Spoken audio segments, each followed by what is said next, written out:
Christmas special. So if you can please introduce yourself, Buki, I'll start with you. Hello, I'm Buki. I'm from Nigeria. I am a nurse by profession, and on this side, I create travel content. Hi guys, I'm Aisha Desire. I'm from Nigeria also, and I'm a model full time, and I'm an expert professional. Alright, very good. Thank you. Alright, so ladies, this will be a very interesting Christmas special. Oh, God. So let's just pretend that Santa is real. For African people that don't know what Santa is, we call them Father Christmas back home. Let's think Father Christmas is real for a second. Buki, do you think that for this year alone, do you think you're on Santa's naughty list or the nice list for this year? I think I'm on the nice list. Nice. What nice things have you been doing that makes you think? I mean, I don't know. I've been good to the best of my ability. Of course, I'm not perfect, but I feel like I try to be good in life in general. I'm not perfect, but if that doesn't qualify for Santa's list, then I don't know what does. Okay, very good. Aisha, what about you? I can already guess. You're definitely dirty list, for sure. The dirty list. That's what you're the naughty one. I mean, what do you think? as much as I could be nerdy, sometimes tonight, but I'm actually on the nice list though. Because, yeah, coming from me, I've always been a nice person, cool person. I've been good, and Santa told us to be good, so that's all I've been doing. Okay. Alright, Aisha, if you could request one thing from Santa right now, what would it be? Okay. Just think deep, like a wish. What would it be?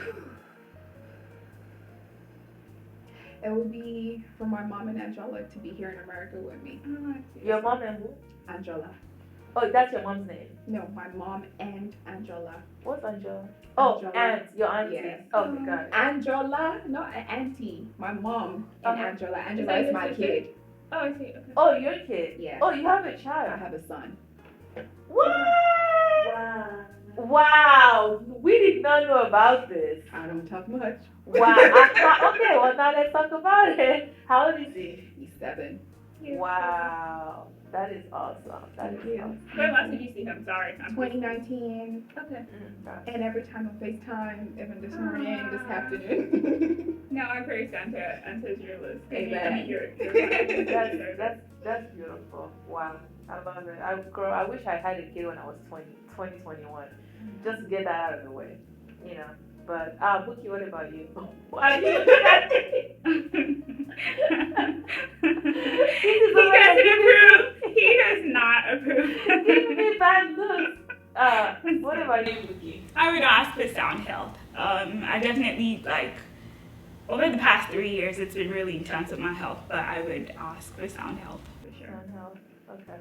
That's good. Yeah. And Santa will definitely answer your prayers. Amen.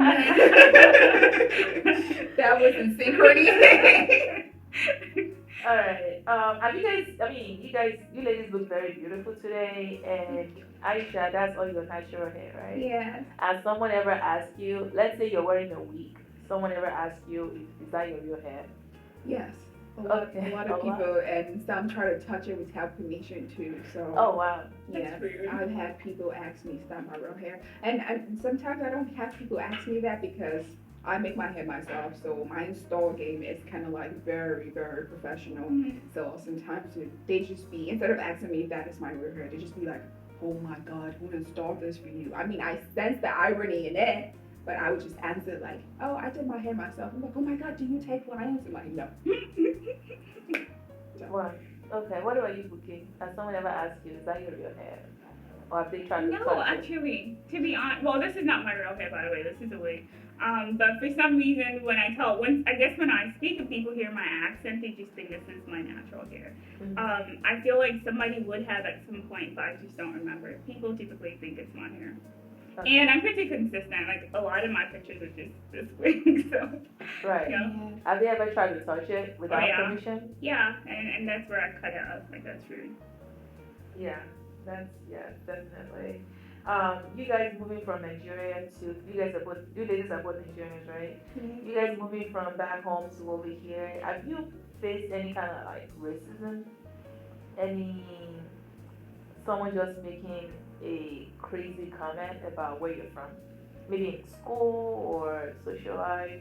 Yeah, I think for me, the major thing is spoken English. People just expect that because I'm from Nigeria, I shouldn't be able to speak proper English.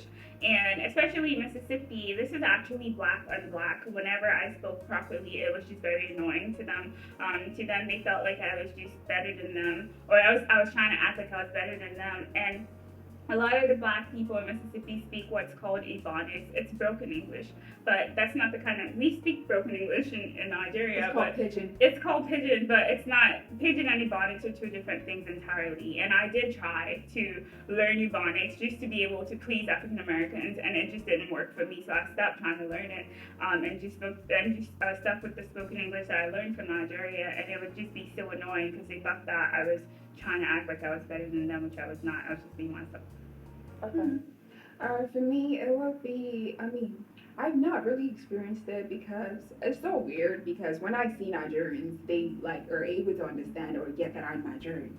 But when I talk to like other people outside of my, country and tribe, they're unable to get that. Mm-hmm. So it's either I get like statements like, "Oh my God, are you from, the UK?" Or "Oh my God, like, are you from here or there?" But it's never been, "Are you from Nigeria?" For any reason, it has never been, "Oh, you sound Nigerian," or anything like that. Mm-hmm. And then another racist thing that I would say has happened to me one time is there was this time that I had my friends come over who were Nigerians, and then the next thing we knew was a neighbor called the cops because there were too many black people coming into the house.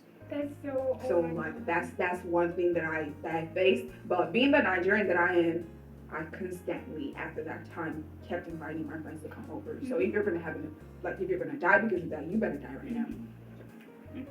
Yeah. Well, I can share my own experience. When I first came here, I started high school in 10th grade. I didn't go to 9th grade because I was in 10th grade in Nigeria. And we had PE. I don't know if you guys did PE in school. And this Latino girl came to me. I really didn't know the difference between Latino people and white people. I wasn't too. Yeah, Hispanics and Caucasians. I really didn't know the difference. So the lady came to me and she was like, the girl came to me and she was like, um, your hair looks so different. And I'm like, how do you mean? And I had low cuts, I had natural hair.